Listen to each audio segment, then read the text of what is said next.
بسم الله الذي قرآن قد نزلا منه ابتدائي وأرجو عنده النزلا بسم الله الذي قرآن قد نزلا منه ابتدائي وأرجو عنده النزلا بسم الله الذي قرآن قد نزلا منه ابتدائي وأرجو عنده النزلا سبحان رب كريم جاد لي كرما بأن ألازم قرآنا هدى وجلا من كان لله كان الله جل له ومن توسل بالماء له قبلا الله صل بتسليم بلا عدد عليه بالآل والأصحاب والفضلاء. Sous un soleil de plomb qui était à son midi, de fidèles disciples accroupis à même le sol devant la mosquée en deux rangs scandaient à haute et intelligible voix l'unicité d'Allah sous la direction de Serigne Mor Gaye.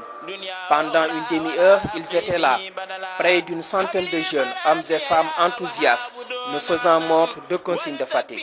Pourtant, pendant 2 jours, ils n'ont pas dormi ni mangé assez. Il semblait que l'amour d'Allah qu'ils nourrissaient dans leur cœur leur donnait une force supplémentaire. Parmi eux, des médecins, des enseignants, des administrateurs civils, des ingénieurs en génie civil et agronomes, des étudiants, des élèves, des commerçants, des cultivateurs.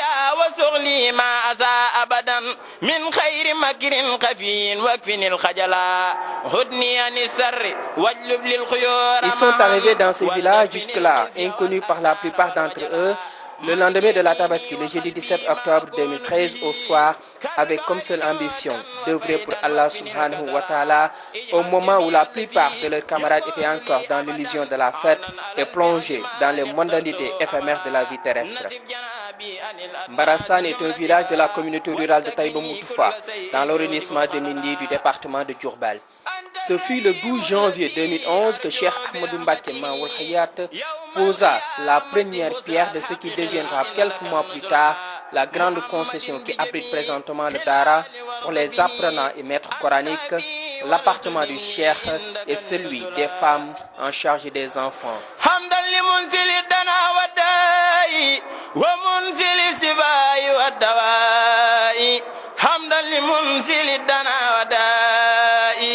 ومنزل السباء والدواء من أمر العباد بالدعاء ليدفع به عن البلاء ثم على من حيث ما سمرت يبرأ بلا بد وفاز بالخرط محمد طبيبنا الحكيم أزكى سلام ربنا الكريم والآل والصحب سوي العلاء ما احتاج سؤال أسقى من السفاء.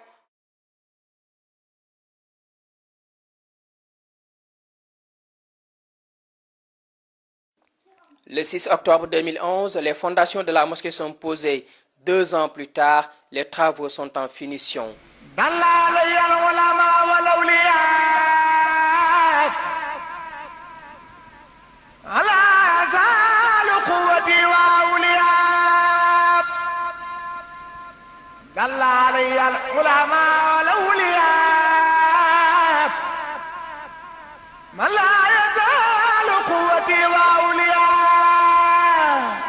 قصيدتي فاقر قصائد الكرام ولتقول أبدا خير المرام قصيدتي فاقر قصائد الكرام ولتقول أبدا خير المرام هديتي مخجلة كل مليك كان مناسعا وأحزاه مليك ما توجه النصارى الله لي بلا إله إلا الله ما توجه النصارى الله لي بلا إله إلا الله سبحان ربك رب العزة عما يصفون وسلام على المرسلين والحمد لله رب العالمين.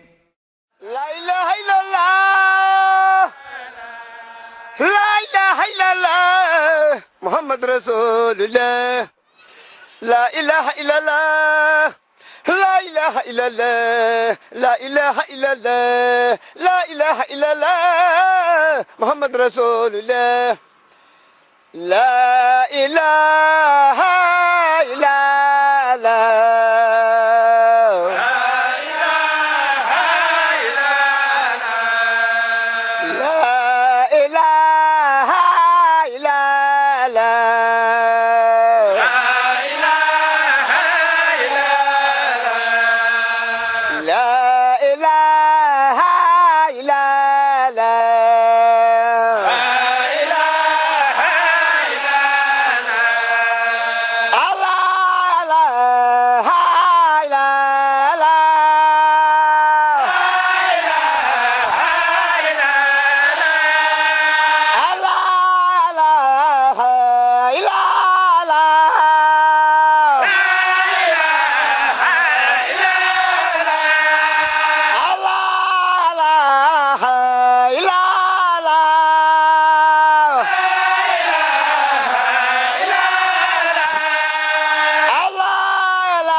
لا إله إلا الله لا إله إلا الله لا إله إلا الله لا إله إلا الله لا إله إلا الله لا إله إلا الله لا إله إلا الله لا إله إلا الله لا إله إلا الله لا إله إلا الله لا إله إلا الله لا إله إلا الله لا إله إلا الله لا إله إلا الله محمد رسول الله لا إله إلا الله لا إله إلا الله لا إله إلا الله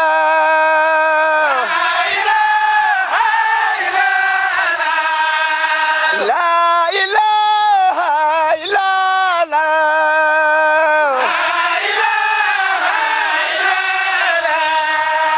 لا إله إلا الله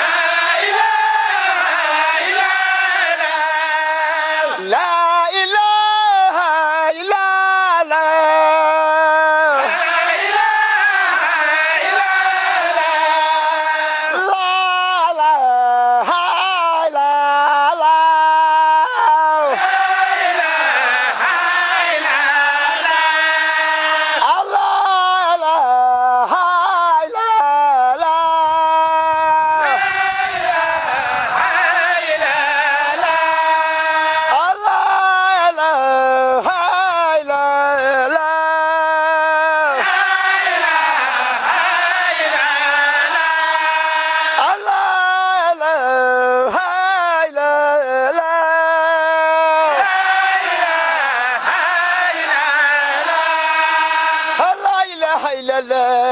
لا إله إلا الله لا إله إلا الله لا إله إلا الله لا إله إلا الله لا إله إلا الله لا إله إلا الله لا إله إلا الله لا إله إلا الله لا إله إلا الله.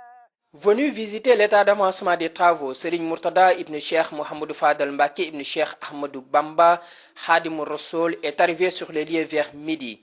Il est accueilli par Cheikh Ahmadou Mbacké Maoul Hayat au rythme du Zikrullah. À la hauteur de la mosquée, le cortège s'arrêta.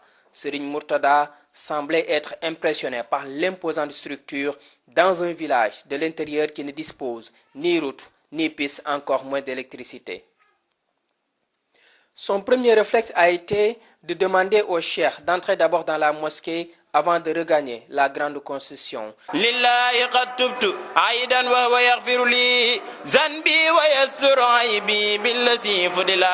Après la visite de la mosquée, la délégation est reçue par le cheikh dans sa concession. Parents, amis et disciples étaient tous présents. Personne n'a voulu rater cette première occasion inédite qui sera à jamais gravée dans la mémoire collective des populations. دنياي عبدا قديما قد حواني حلا ليجد بعلم وسعي لازم أدبا ولتكفني نقد عاد واسفني الإللا.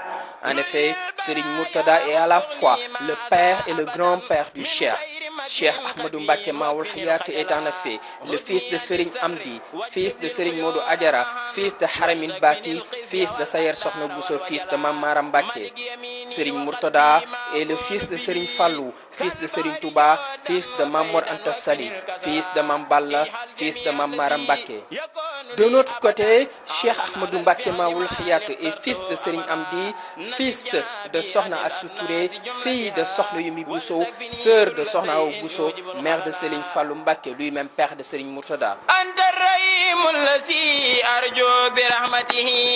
يوم القيامة بسرى الحقيق الأملا لأبجاء الرسول الله سيدنا الله حسب يوما يكسب الزللا رجوت أدعب ما قد ساقه هرم إلى سعير بمدي خير من بسلا حمدتك اليوم يا من لا شريك له فكملني به مثل الملل كملا يا رب صل بتسليم بلا عدد على الذي كونه خير الورى قلا محمد بجميع هلال ورد به أنسابي والتدمني عندك النزلا محمد بجميع هلال ورد به أنسابه والتدمني عندك النزلا محمد بجميع هلال ورد به أنسابي والتدمني عندك النزلا.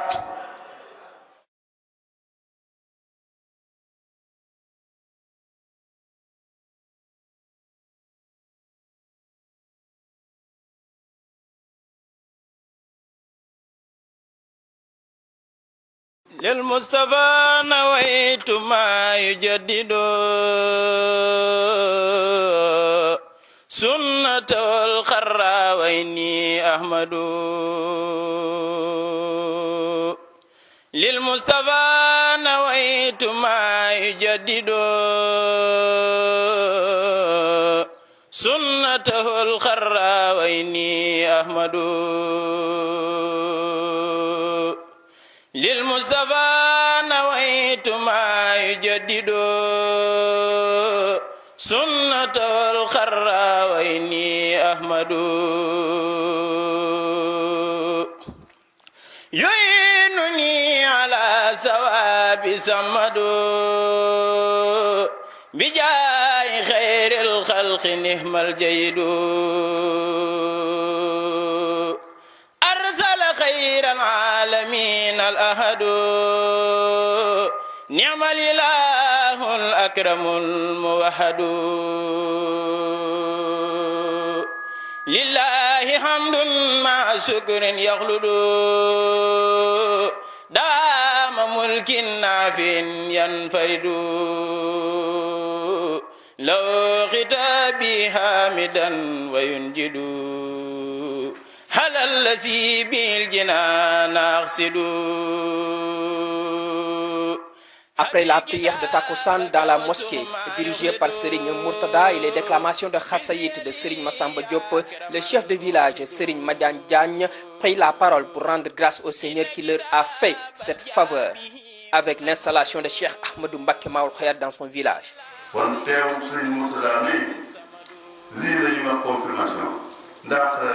Ce qui m'a le plus impressionné, c'est le fait que Serigne Mourtada ait confirmé ce que Cheikh Ahmadou Mbacké Maoul Hayaat nous disait il n'y a pas longtemps, à savoir le village de Mbarassane et de sa propriété, dira le chef de village. En effet, dès son arrivée sur les lieux, assis sur son lit, dans la chambre exclusivement aménagée pour lui, Serigne Mourtada dit: toute chose a un propriétaire. Le village de Touba Mbarassane est pour Serigne Modou Adjara Mbacké, comprenez Cheikh Ahmadou Mbacké Maoul Hayaat, ce qu'il réitéra dans la mosquée. À la suite du chef de village, le notable Allah Diouf prit la parole pour faire l'histoire du village. Il dira: c'est Serigne Fallou Mbacké qui avait baptisé le village Touba Mbarassane Samagok.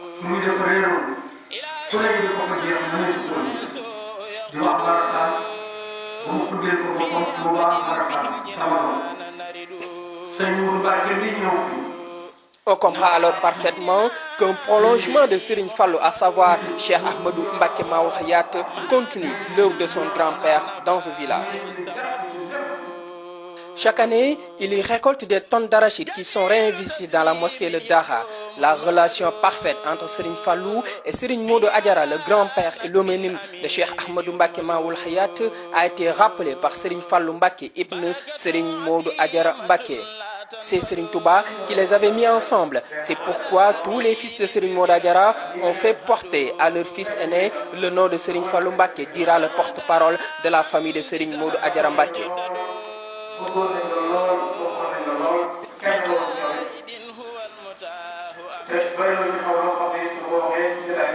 يا رب الورى يا سمد يا من بيعتدى الكرام هبدو.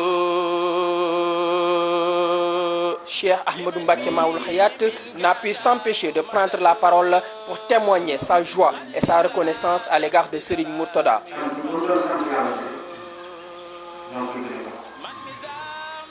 Il a également remercié toute la famille de Serigne Modou Adjara qui ont tous fait le déplacement, de même que ses amis de Kër Mbaye Fall. Des remerciements particuliers ont été réservés à ses disciples qui depuis jeudi sont dans le village, bravant la soif, la faim et la chaleur, dira-t-il, devant un public qui ne pouvait plus se retenir. Pourtant, chacun d'entre eux a les compétences pour diriger le pays, précisa-t-il. Cheikh Ahmadou Mbacké Maoul Hayat fera la corrélation entre le nom Mourtada qui signifie l'achevé et les travaux des champs, qui se termine avec l'arrivée de Serigne Mourtada ibn Cheikh Mouhamadou Fadal Mbacké.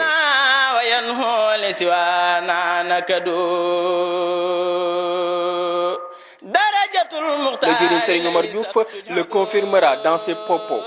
Prenant la parole, Serigne Mourtada a prononcé un sermon riche en enseignements. Il a rappelé les enseignements de Serigne Touba, qui sont la droiture et la volonté de répandre l'islam. Il a témoigné que Cheikh Ahmadou Mbacké Maoul Hayat ne fait pas partie de ceux qui trompent et qui dévient leurs disciples.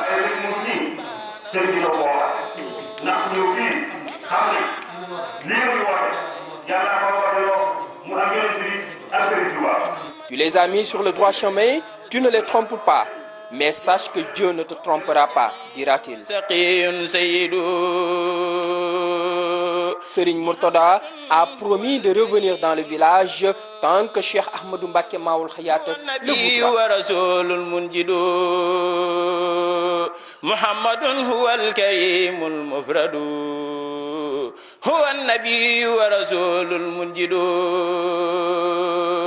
dinun siwa islamihi la yuhmadu indal ilahi wa bihi nujaddidu